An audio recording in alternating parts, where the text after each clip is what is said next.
नमस्कार दोस्तों, good evening. आप सभी का बहुत बहुत स्वागत है हमारे यूट्यूब चैनल करियर पॉइंट पे। मैं मुकेश कुमार आप सबका बहुत बहुत स्वागत करता हूं।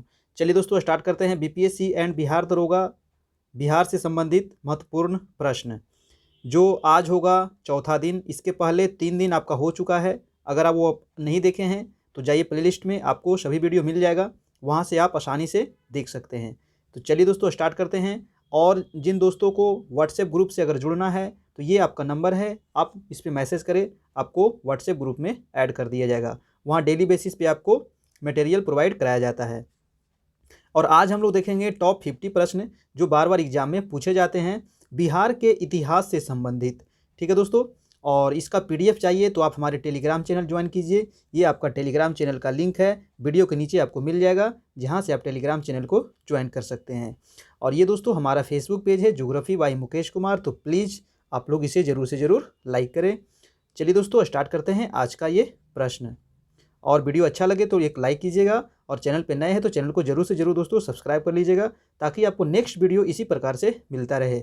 आज हम लोग देखने वाले हैं बिहार का इतिहास, और बिहार के इतिहास में हम लोग देखेंगे प्राचीन बिहार में किस प्रकार की शासन व्यवस्था थी बिहार में। इससे संबंधित हर एक एग्ज़ाम में, बिहार से संबंधित एग्ज़ाम और भी जितने भी एग्ज़ाम होते हैं उसमें 1 या 2 प्रश्न आपको देखने को मिलता है। तो ये मेरा दावा है कि अगर ये 50 प्रश्न आप पूरा कर लेते हैं तो आपको 1 या 2 प्रश्न आपको फिक्स है कि बीपीएससी या फिर बिहार दरोगा दे रहे हैं या बिहार एसएससी दे रहे हैं, तो उसमें आपको फिक्स है कि 1 प्रश्न आपको इसमें टैली करेगा। तो चलिए स्टार्ट करते हैं। चलिए आज का पहला प्रश्न देखते हैं। पहला प्रश्न है कि मगध राजवंश का प्रतापी राजा बृहद्रथ का उल्लेख मिलता है। तो मगध राजवंश का प्रतापी राजा बृहद्रथ का उल्लेख कहाँ मिलता है? महाभारत, पुराण, बौद्ध ग्रंथ या उपयुक्त सभी में? तो फर्स्ट का आंसर हो जाएगा दोस्तों उपयुक्त सभी, यानी कि आंसर नंबर डी। चलिए नेक्स्ट प्रश्न है आपका, दूसरा प्रश्न है मगध सम्राट जरासंध का उल्लेख कहाँ मिलता है? मगध सम्राट जरासंध का उल्लेख कहाँ मिलता है? ऑप्शन है भागवत पुराण, महाभारत, बौद्ध ग्रंथ या उपयुक्त सभी। तो इसका भी आंसर हो जाएगा आपका उपयुक्त सभी, यानी कि भागवत पुराण में भी मिलता है, महाभारत में भी और बौद्ध ग्रंथ में भी। नेक्स्ट प्रश्न है आपका थर्ड नंबर, मगध सम्राट बिंबिसार कितने हजार गांव यानी जनपद का अधिपति था? जो मगध सम्राट बिंबिसार था वो कितने हजार गांव यानी कि जनपद का वो अधिपति था? ऑप्शन है 70, 75, 80 या फिर 85। थर्ड का आंसर हो जाएगा दोस्तों 80, है ना, 80 गांव का वो अधिपति था। नेक्स्ट प्रश्न है आपका 4 नंबर, मगध सम्राट बिंबिसार कुल कुल उपज का कितना भाग भूमि कर लेता था? काफी इंपॉर्टेंट है, कितना ये भूमि कर लेता था? ऑप्शन है 1/3, 1/4, 1/5 या 1/6। 4 का आंसर हो जाएगा आपका डी नंबर, यानी कि 1/6। नेक्स्ट प्रश्न है आपका 5 नंबर, मगध सम्राट बिंबिसार को सैन्य क्यों कहा जाता था? इसको सैन्य क्यों कहा जाता था? ऑप्शन है अस्थाई सेना बनाकर रखी थी, बी नंबर ऑप्शन है अस्थाई, उसके पास अस्थाई सेना थी, सी है स्वयं सेनापति था, और डी है सैन्य व्यवस्था खत्म कर दी थी। तो 5 का आंसर हो जाएगा आपका ए नंबर, यानी कि अस्थाई सेना बना रखी थी। सॉरी, अस्थाई नहीं होगा, यहाँ अस्थाई होगा, है ना, अस्थाई सेना बना रखी थी, इस वजह से इसको कहा जाता था सैन्य, है ना, अस्थाई नहीं, है ना, सॉरी यहाँ गलती हो गया, इसको सुधार लीजिएगा। अस्थाई सेना इसके पास थी, इस वजह से इसे सैन्य कहा जाती थी। आंसर हो जाएगा आपका ए। नेक्स्ट प्रश्न है दोस्तों 6 नंबर, गौतम बुद्ध मगध के किस राजा के शासनकाल में बुद्धत्व की प्राप्ति की थी? किस राजा के शासनकाल में बुद्धत्व की प्राप्ति की थी? गौतम बुद्ध, ऑप्शन है बिंबिसार, अजातशत्रु, जरासंध या बृहद्रथ। तो आंसर हो जाएगा आपका 6 का दोस्तों ए नंबर, यानी कि Bimbisara, answer number A. Next प्रश्न है आपका 7 नंबर प्रश्न है, मगध सम्राट अजातशत्रु का राज विस्तार नीति का उल्लेख किस जैन ग्रंथ में मिलता है? तो क्या हो जाएगा आंसर? ऑप्शन है निरयावली सूत्र, राजावली कथा, सी है आवश्यक चूर्णी और डी है आपको औपपातिक सूत्र। तो 7 का आंसर हो जाएगा दोस्तों आपका आंसर नंबर ए, निरयावली सूत्र में नीति राज विस्तार का उल्लेख मिलता है। आंसर हो जाएगा आपका ए। नेक्स्ट प्रश्न है आपका 8 नंबर। 8 नंबर प्रश्न देखिए, मगध सम्राट अजातशत्रु के शासन काल में मगध और वैशाली के बीच कितने वर्षों तक युद्ध चला था? काफी इंपॉर्टेंट प्रश्न है। कितने वर्षों तक युद्ध चला था मगध और वैशाली के बीच अजात शत्रु के शासनकाल में? ऑप्शन 14, 15, 16 या फिर 17। तो आंसर क्या हो जाएगा आपका? 16 वर्षों तक युद्ध चला था। नेक्स्ट प्रश्न है आपका 9 नंबर, मगध सम्राट अजातशत्रु के शासन काल में प्रथम बौद्ध संगीति का आयोजन राजगृह में कब हुआ था? वेरी इंपॉर्टेंट प्रश्न है, बार बार पूछा जाता है आपको। तो 9 का आंसर हो जाएगा आपका सी नंबर, यानी कि 483 ईस्वी पूर्व में हुआ था प्रथम बौद्ध संगीति राजगृह में। किसके शासन काल में दोस्तों? तो अजातशत्रु के शासन काल में हुआ था। अगला प्रश्न है आपका 10 नंबर। 10 नंबर प्रश्न है, किस मुगल सम्राट ने पाटलिपुत्र नगर बसाया था? वेरी इंपॉर्टेंट है, बताइए किसने बसाया था? तो 10 का आंसर हो जाएगा आपका उदयन, यानी आंसर नंबर सी, उदयन बसाया था पाटलिपुत्र नगर को, जिसको वर्तमान में क्या कहते हैं? पटना। नेक्स्ट प्रश्न है आपका 11 नंबर, हर्यक वंश का अंतिम सम्राट कौन था? हर्यक वंश का अंतिम सम्राट कौन था? तो आंसर हो जाएगा आपका बी नंबर, यानी नागदशक। नागदशक जो था ये हर्यक वंश का अंतिम सम्राट था, आंसर नंबर बी। नेक्स्ट प्रश्न है आपका 12 नंबर। 12 नंबर प्रश्न क्या है कि किस मगध, सॉरी यहाँ पे मगध कर लीजिएगा, है ना, किस मगध सम्राट ने वैशाली को वास्तविक राजधानी बनाई थी? तो वैशाली को वास्तविक राजधानी बनाने वाले मगध सम्राट कौन थे? तो आंसर हो जाएगा आपका ए नंबर, यानी कि शिशुनाग। ठीक है, क्या हो जाएगा? शिशुनाग। नेक्स्ट प्रश्न है दोस्तों आपका 13 नंबर। 13 नंबर प्रश्न है कि किसके शासन काल में द्वितीय बौद्ध संगीति का आयोजन वैशाली में हुआ था? प्रथम कहाँ हुआ था? तो राजगृह में। द्वितीय कहाँ हुआ था? वैशाली में हुआ था। और ये किसके शासन काल में हुआ था ये आपको बताना है। तो 13 का आंसर हो जाएगा आपका सी नंबर, यानी कि कालाशोक। कालाशोक के शासन काल में द्वितीय बौद्ध संगीति कहाँ हुआ था? आपको वैशाली में हुआ था। नेक्स्ट प्रश्न है आपका 14 नंबर प्रश्न, किस मगध सम्राट को बौद्ध ग्रंथों में अग्रसेन अर्थात प्रचंड सेना का स्वामी कहा जाता है? प्रचंड सेना का स्वामी कहा जाता है। आंसर क्या हो जाएगा आपका? 14 का आंसर हो जाएगा आपका डी नंबर, यानी कि महापद्म नंद बौद्ध ग्रंथ में उग्रसेन अर्थात प्रचंड सेना का स्वामी कहा जाता है। नेक्स्ट प्रश्न है दोस्तों आपका 15 नंबर, कि किस मगध सम्राट ने अपने दरबार में चाणक्य को अपमानित किया था? तो किस मगध सम्राट ने अपने दरबार में चाणक्य को अपमानित किया था? तो 15 का आंसर हो जाएगा आपका घनानंद, यानी कि आंसर नंबर ए। नेक्स्ट प्रश्न है आपका 16 नंबर, मगध सम्राट घनानंद पर चंद्रगुप्त की विजय गाथा का वर्णन नाटककार विशाखा दत्त के किस नाट्य पुस्तक में हुआ है? काफी इंपॉर्टेंट है, बताइए किस नाट्य पुस्तक में उसका वर्णन किया गया है? 16 का आंसर हो जाएगा आपका बी नंबर, यानी कि मुद्रा राक्षस। आंसर हो जाएगा आपका बी, मुद्रा राक्षस। नेक्स्ट प्रश्न है दोस्तों आपका 18 नंबर, कि किस मुगल सम्राट ने व्याकरणाचार्य पाणिनि को पुरुषपुर यानी कि पेशावर से पाटलिपुत्र आमंत्रित किया था? वो कौन था? तो 17 का आंसर क्या हो जाएगा आपका? 17 का आंसर हो जाएगा आपका बी नंबर, यानी कि महापद्म नंद। चलिए दोस्तों नेक्स्ट प्रश्न पे चलते हैं आपका 18 नंबर। 18 नंबर प्रश्न है कि किस सम्राट ने भारत में सर्वप्रथम केंद्रीयकृत व्यवस्था स्थापित किया था? काफी इंपॉर्टेंट है, सबसे पहले किसने केंद्रीयकृत व्यवस्था स्थापित किया था? तो आपका 18 का आंसर हो जाएगा ए नंबर, यानी कि Chandragupta Maurya. Answer number A.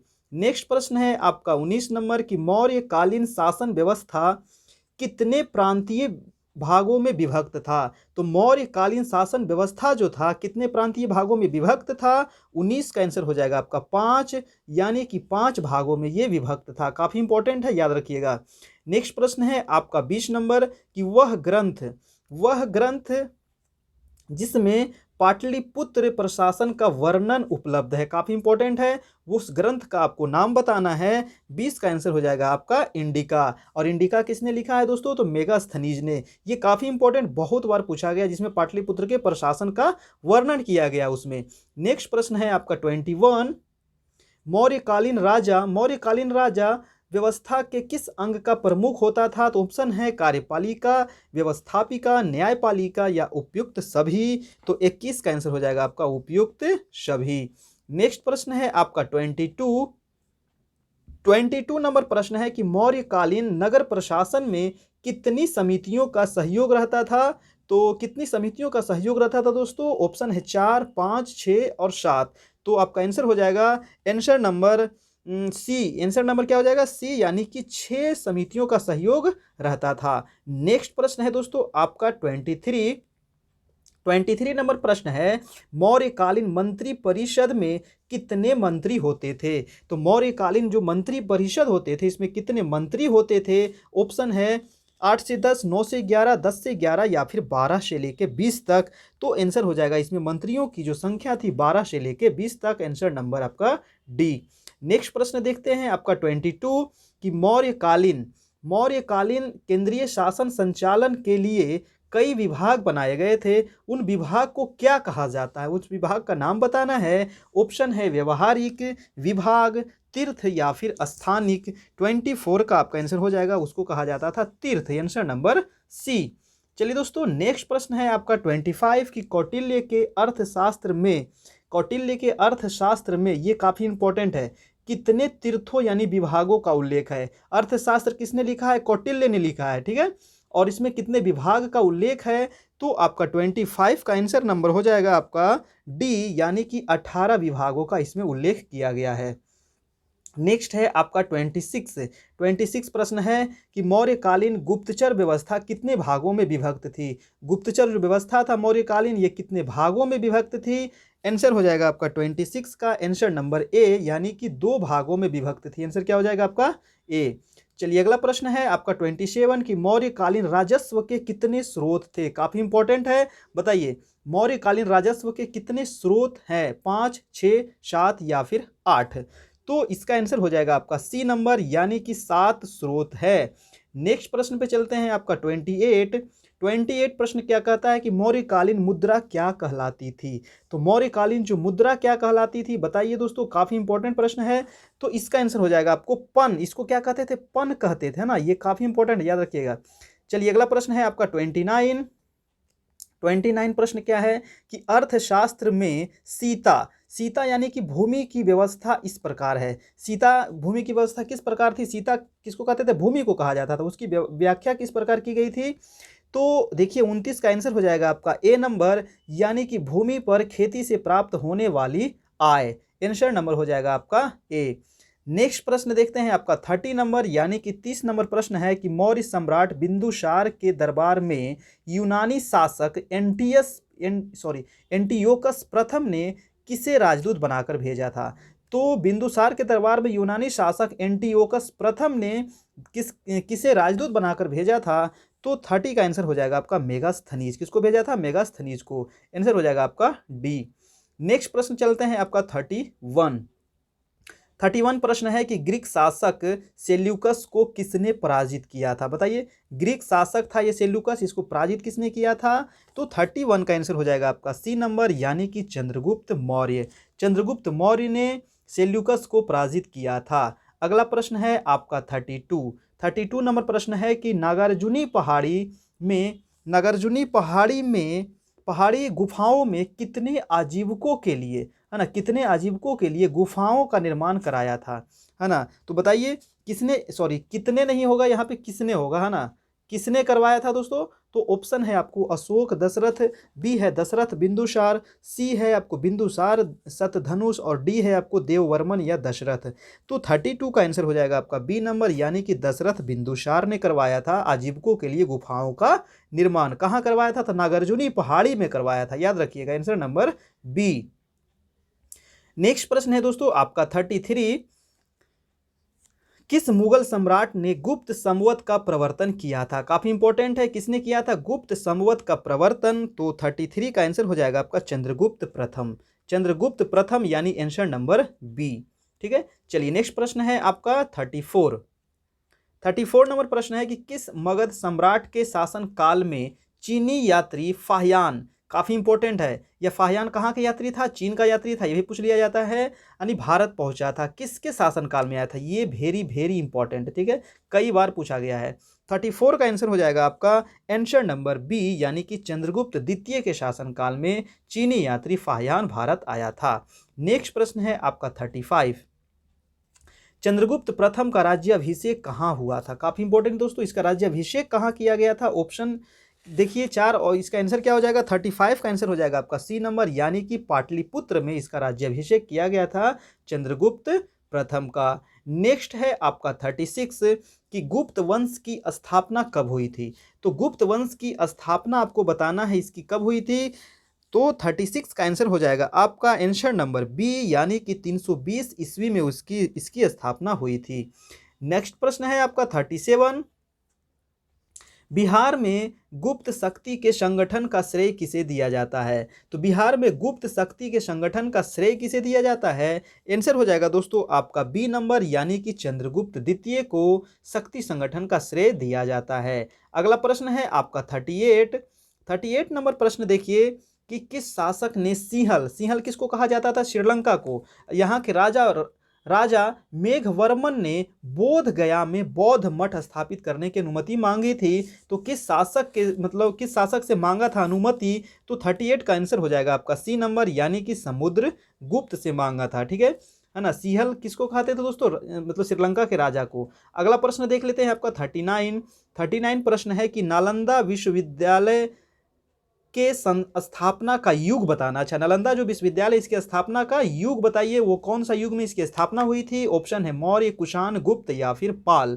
तो सबको पता है किसमें हुआ था, गुप्त में हुआ था। Answer number C. कौन किया था, कुमार गुप्त ने किया था इसकी स्थापना। अगला प्रश्न है आपका 40 नंबर की नालंदा विश्वविद्यालय के संस्थापक कौन था, बताइए, काफी इंपॉर्टेंट है। तो आंसर क्या हो जाएगा आपका, कुमार गुप्त, यानी आंसर नंबर डी। अगला प्रश्न देखते हैं आपका 41 की बोध गया के महाबोधि मंदिर की स्थापना हुई थी। मतलब किस काल में हुई थी। महाबोधि मंदिर कहाँ है, बोध गया में है, और यहीं पे आपको बुद्ध भगवान की ज्ञान की प्राप्ति हुई थी। और इसकी स्थापना जो हुई थी किस काल में हुई थी। आंसर हो जाएगा आपका 41 का सी नंबर, यानी कि गुप्त काल में। आंसर नंबर सी। नेक्स्ट है आपका 42 कि चीनी बौद्ध यात्री फाह्यान कितने समय तक पाटलिपुत्र में रहा था। तो कितने समय तक रहा था, काफी इंपॉर्टेंट, कई बार पूछा गया है। तो क्या हो जाएगा आपका 42 का आंसर नंबर डी, यानी कि 3 वर्ष तक वो पाटलिपुत्र में रहा था चीनी यात्री फाह्यान। नेक्स्ट है आपका 43 प्रश्न है कि खगोल शास्त्री आर्यभट्ट का संबंध बिहार के किस नगर से था। तो खगोल शास्त्री जो आर्यभट्ट था, ये बिहार के किस नगर से इसका संबंध था। तो 43 का आंसर हो जाएगा आपका पाटलिपुत्र, यानी कि पटना में इसका जन्म हुआ था। चलिए नेक्स्ट प्रश्न दोस्तों आपका 44 देखिए, काफी इंपॉर्टेंट है, ये कथन है, तो ध्यान से देखिए। कथन क्या कहता है कि किसने यह वर्णन किया है कि मगध भारत के सभी देशों में, मध्य भारत है ना, मध्य भारत के सभी देशों में मगध देश में सर्वाधिक नगर थे। धनपतियों ने यहाँ चिकित्सालय बनवाए थे, जहाँ रोगियों को निःशुल्क भोजन तथा दवाएं दी जाती थी। ये किसने वर्णन किया था। तो 44 का आंसर हो जाएगा आपका सी नंबर, यानी कि ये कथन था आपको फाह्यान का। ये कथन आप याद रखिएगा, बीपीएससी में पूछा जाएगा। आंसर हो जाएगा आपका सी। अगला प्रश्न है आपका 45, चीनी बौद्ध यात्री वेन शांग ने बिहार के किस विश्वविद्यालय में अध्ययन किया था। तो चीनी यात्री जो था वेन शांग, ये किस विश्वविद्यालय में अध्ययन किया था। तो सबको पता है 45 का आंसर क्या हो जाएगा आपका, आंसर नंबर सी, यानी नालंदा विश्वविद्यालय में इन्होंने अध्ययन किया था। अगला प्रश्न है आपका 46 नंबर। 46 देखिए कि चीनी बौद्ध तीर्थयात्री इत्सिंग बिहार के किस विश्वविद्यालय में 10 वर्षों तक अध्ययन किया था। देखिए इत्सिंग भी जो था ये कहाँ के यात्री था, चीनी बौद्ध यात्री था, और इन्होंने भी बिहार के विश्वविद्यालय में 10 वर्षों तक अध्ययन किया। तो ये भी पूछ लिया जाता है कितने वर्षों तक अध्ययन किया, 10 वर्षों तक, कौन से विश्वविद्यालय में अध्ययन किया था। तो 46 का आंसर हो जाएगा, इन्होंने भी नालंदा विश्वविद्यालय में अध्ययन किया था, क्योंकि जो नालंदा विश्वविद्यालय था यहाँ बौद्ध धर्म से संबंधित पढ़ाई होती थी, ठीक है, शिक्षा दी जाती थी। नेक्स्ट प्रश्न है आपका 47 नंबर कि महाबोधि वृक्ष को क्षति पहुंचाने वाला शासक कौन था। महाबोधि वृक्ष जो कहाँ पर तो था दोस्तों, बोध गया में, और इसको मतलब क्षति पहुंचाया था, मतलब काट दिया था, वहां पे उजाड़ दिया था। तो वो कौन सा शासक था। तो क्या हो जाएगा 47 का, ये पूछा गया प्रश्न है, कई बार पूछा गया है। तो 47 का आंसर हो जाएगा, उसका नाम था आपको शशांक। इन्होंने ही बोध गया में महाबोधि मंदिर, जिस वृक्ष के नीचे बुद्ध भगवान को ज्ञान की प्राप्ति हुई थी, उन्होंने इसे कटवा दिया था। आंसर हो जाएगा आपका सी नंबर, शशांक ने। अगला प्रश्न देखिए आपका 48 की गुप्त वंश शासक किस धर्म को मानते थे। जो गुप्त वंश के शासक थे ये किस धर्म को मानते थे, काफी इंपॉर्टेंट है, जैन, बौद्ध, वैष्णव या फिर शैव।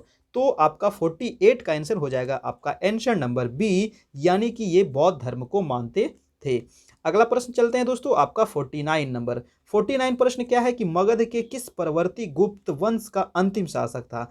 तो मगध के किस परवर्ती गुप्त वंश का अंतिम शासक था? तो आंसर हो जाएगा आपका जीवित गुप्त, आंसर नंबर ए। नेक्स्ट प्रश्न है आज का लास्ट प्रश्न 50 नंबर कि गुप्त काल की समाप्ति के बाद किस वंश का शासन मगध में स्थापित हुआ? काफी इंपॉर्टेंट है, बताइए। गुप्त वंश जब समाप्त हो गया तो कौन से जो शासक था वो मगध में स्थापित हुआ? तो इसका आंसर हो जाएगा आपका मौखरी वंश, आंसर नंबर हो जाएगा आपका डी नंबर। और दोस्तों ये था हमारा 50 प्रश्न जो बिहार के आपको इतिहास से संबंधित था ना, शासन प्रशासन से संबंधित था, और इससे आपको हर एक एग्जाम में 1 या 2 प्रश्न आपको पूछा जाएगा। तो इतना अगर आप कर लेते हैं तो आपको इतिहास के जो संबंधित है ये आपको प्रश्न नहीं छूटने वाला है, ठीक है। और ये खास करके जो आपको बनाया गया है बीपीएससी एंड बिहार दरोगा के लिए तैयार किया गया था। और ये था आज का चौथा दिन। अब वीडियो अच्छा लगा रहा हो तो एक लाइक कीजिएगा, चैनल पे नए हैं तो चैनल को जरूर से जरूर सब्सक्राइब कीजिएगा, और कमेंट करके बताइएगा आपको वीडियो कैसा लगा, और अच्छा लगा तो एक लाइक जरूर कीजिएगा दोस्तों, और चैनल को जरूर से जरूर शेयर कीजिएगा। और इसका PDF चाहिए तो ये हमारा टेलीग्राम चैनल है, इस वीडियो के नीचे आपको लिंक मिल जाएगा, जहाँ से आप टेलीग्राम चैनल ज्वाइन कीजिए, और वहाँ पर आपको ये PDF मिल जाएगा फ्री में, कोई भी कॉस्ट नहीं है, आप आराम से वहाँ से डाउनलोड कर सकते हैं। ये हमारा फेसबुक पेज है, तो प्लीज़ आप लोग इसे जरूर से जरूर लाइक करें, ठीक है दोस्तों। ये आपका व्हाट्सएप ग्रुप भी दिया गया है ताकि आप लोग व्हाट्सएप ग्रुप से जुड़ सके, और यहाँ भी आपको डेली बेसिस पे मटेरियल प्रोवाइड कराया जाता है। तो ठीक है दोस्तों, फिर हम लोग कल मिलते हैं नेक्स्ट वीडियो में। तब तक के लिए आप लोग अच्छे से तैयारी करते रहें, और किसी प्रकार की अगर समस्या हो तो आप इस नंबर पर संपर्क कर सकते हैं। तब तक के लिए जय हिंद, जय भारत।